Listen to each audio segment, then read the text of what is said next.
Hello, everybody. Welcome to our YouTube channel. I'm Brian with Technology United for Ukraine. We are a nonprofit organization that provides innovative technological solutions for the Ukrainian military and civilian population. We'd love to have you on board. If you'd like to join our organization, link is in the description. Okay, let's get right into this. This is an interesting chart that was made of the Battle of Pokrovsk, which is in this area here. I will show you what it looks like on a large map in Ukraine. This is in the conflict that what the Russians term their military special operation, the war between Ukraine and Russia. Kind of gives us perspective on what the Russians were willing to lose to take this much territory. So just to give you an idea, this is the city of Donetsk, which fell before the special military operation began way back. This was the border to Ukraine, and then where the supposed rebels and Russian troops were. And they were able to hold this area for quite a long time, the Ukrainians. Then the past 13 months, Russia made a breakthrough. And since then, it's been kind of compounding, but the losses have been absolutely staggering. Now, the way they calculate this is they do it kilometers squared. So this would show 0.6 tanks per kilometer squared, 0.13 kilometers squared. But what does that actually, it's kind of a very, science number there that, unless you have a good perspective of what it means, I had to look it up. So that would be for us Americans who love our feet and miles system is 0.3861 square miles. That is 1 million square meters. That's what 1 kilometer squared equals.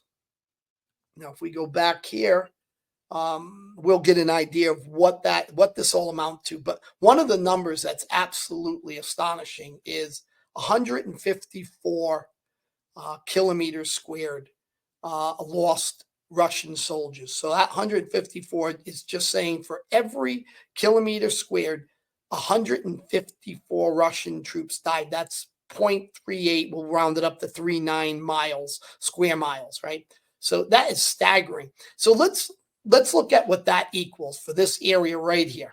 That equals 580 tanks, 1,220 armored vehicles, 90 artillery pieces, and here's the absolutely astounding number. Let me pull this down a little bit right here. This number here is just mind-boggling. Look at that, 150,000 Russian soldiers, right? So the odds are, people say, what about the Ukrainians? Well, they've been basically playing defense. They'll lose an area here. They'll pull back to a pre-prepared position here, position here. So the average ratio for attacker to defender is 3-1.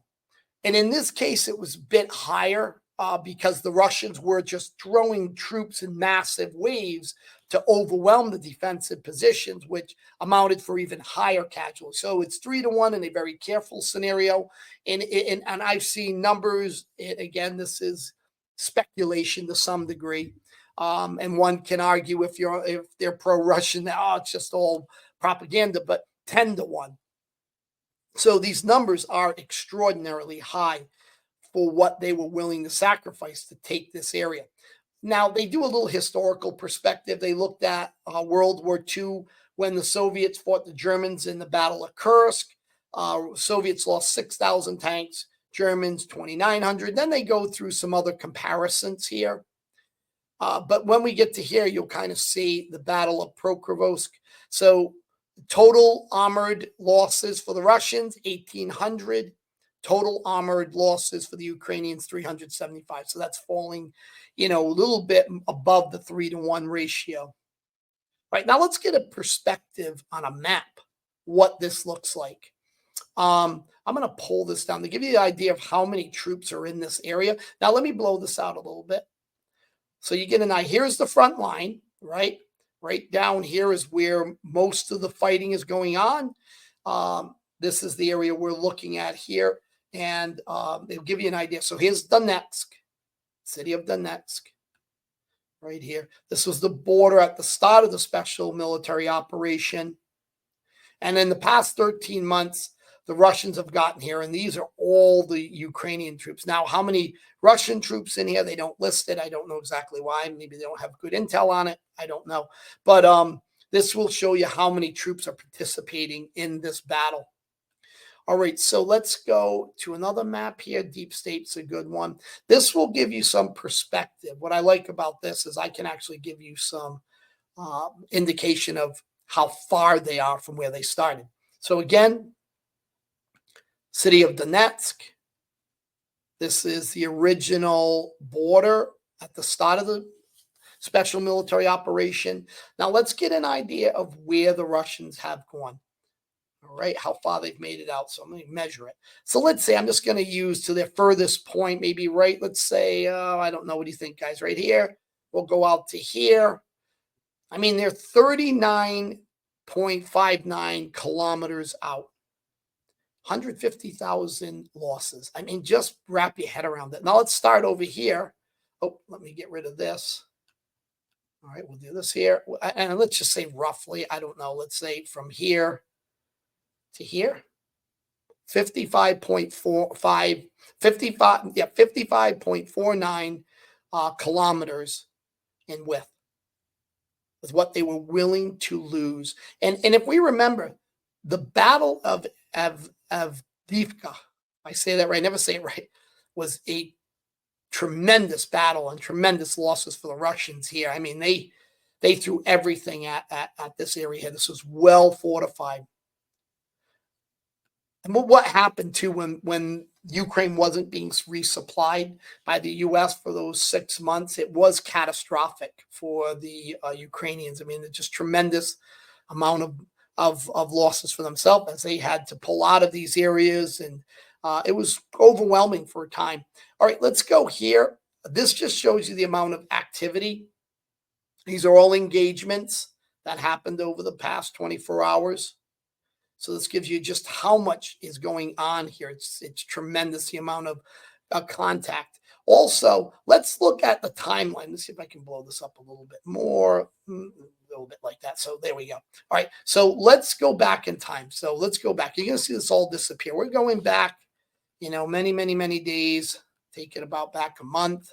So it shows you how the Russians have been creeping forward. But again, remember the losses. Remember the losses. Just tremendous. Just tremendous to gain this amount of land. All right. So just, it's an update I wanted to kind of give everybody on the perspective of what is happening, just the significant losses on the Russians. We saw they had nothing for the Syrians. They had to pull out. The Ukraine conflict is just eating up all of their military capability. And it's a big black eye to the Russians to have to withdraw troops, have nothing to send to Syria, which was, a big ally of theirs. Anyways, everyone, appreciate you guys coming to our channel. I will give an update on Syria and on the Kursk area. And fill you in on where the Russians and Ukrainians are at in those conflicts. All right. Have a good one. And remember, if you'd like to join our organization, the link is in the description. All right. Take care.